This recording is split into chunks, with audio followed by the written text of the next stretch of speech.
பொதுச்சொத்துக்கு சேதம் விளைவித்த வழக்கில் போக்குவரத்து துறை அமைச்சர் சிவசங்கர் கடலூர் நீதிமன்றத்தில் ஆஜரானார். இத்தொடர்பான கூடுதல் விவரங்களோடு இணைகிறார் செய்தியாளர் பிரேம். விவரங்களை பதிவு செய்யலாம். பாலவேல், கடலூர் மாவட்டம் திட்டக்குடி அருகே நெய்வாசல் கிராமத்தின் வெள்ளாற்று பகுதியில் கடந்த 2015ஆம் ஆண்டு அதிமுக ஆட்சி காலத்தில் மணல் குவாரி என்பது இயங்கி வந்தது. இந்த மணல் குவாரி அரியலூர் மாவட்டமும் கடலூர் மாவட்டமும் இணைந்து மாவட்ட எல்லையில் அமைந்துள்ளதால் இரு கிராம மக்களிடையே நிலத்தடி நீர் முற்றிலுமாக பாதிக்கப்படுகிறது.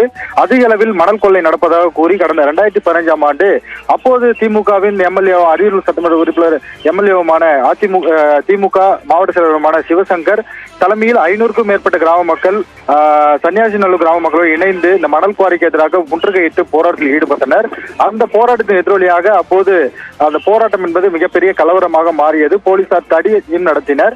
இந்த சூழ்நிலையில் பொது சொத்துக்கு குந்தகம் விளைக்கும் விதமாக அவர் தற்போது உள்ள அமைச்சர், போக்குவரத்து துறை அமைச்சராக உள்ள சிவசங்கர் மீது அப்போதே போலீசார் வழக்கு பதிவு செய்யப்பட்டனர்.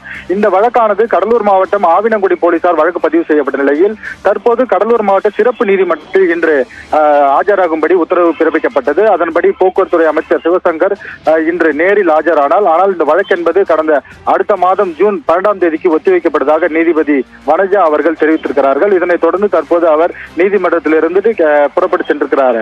பாலவேல், நன்றி பிரேம், விரிவான விவரங்களை பதிவு செய்தமைக்கு.